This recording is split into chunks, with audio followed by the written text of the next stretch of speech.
What does it really mean to follow Jesus in the 21st century? Is it just about going to church on Sundays and reading the Bible? Or is there something more, something deeper, something that transforms every part of our daily lives? Today, we're diving into what it looks like to put our faith into action, moving beyond just believing to truly living out the teachings of Jesus. Let's start with a foundational idea. Love. It sounds simple, right?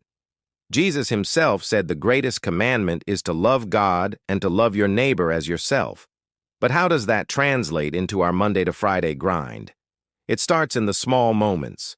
It's in how we speak to the cashier at the grocery store, how we respond to a frustrating email from a coworker, or how we treat a family member when we're tired and stressed. Following Jesus means choosing kindness when it's easier to be annoyed. It means offering patience when we feel rushed.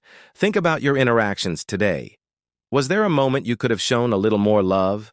Maybe it's holding a door open, giving a genuine compliment, or simply listening without interrupting.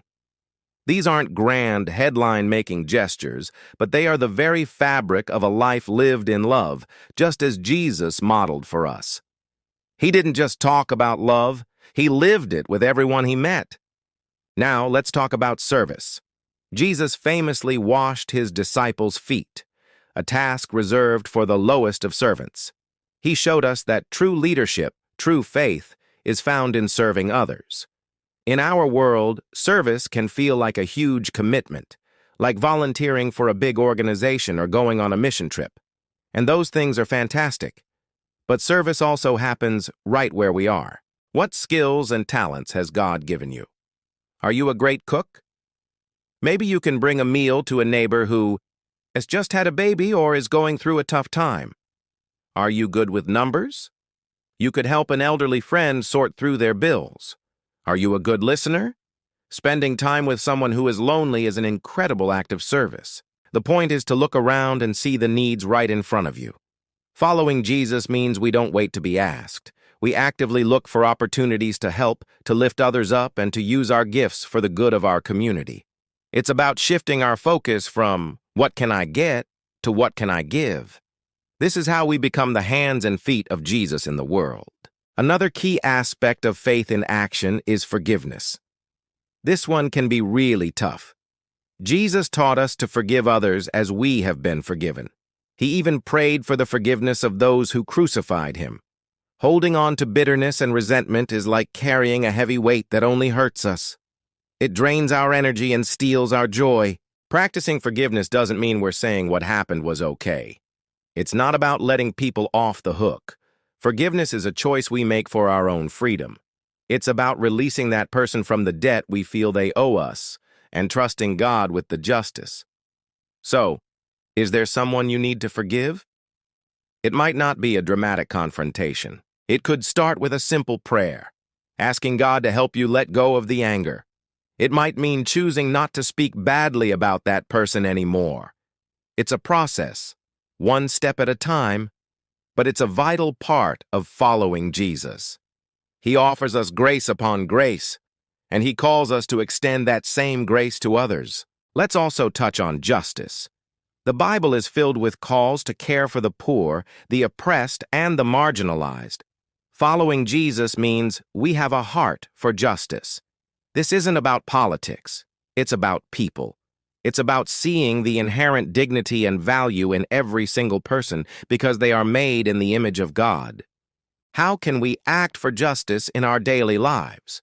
It can start with educating ourselves about issues affecting our communities and the world. It can mean supporting businesses that treat their employees fairly.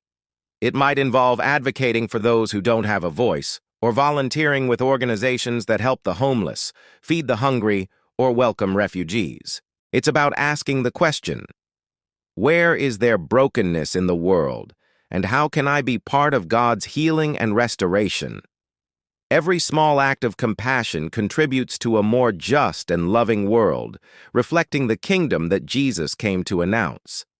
Finally, living out our faith is about intentionality in our personal walk with God. It's hard to follow someone if you don't spend time with them.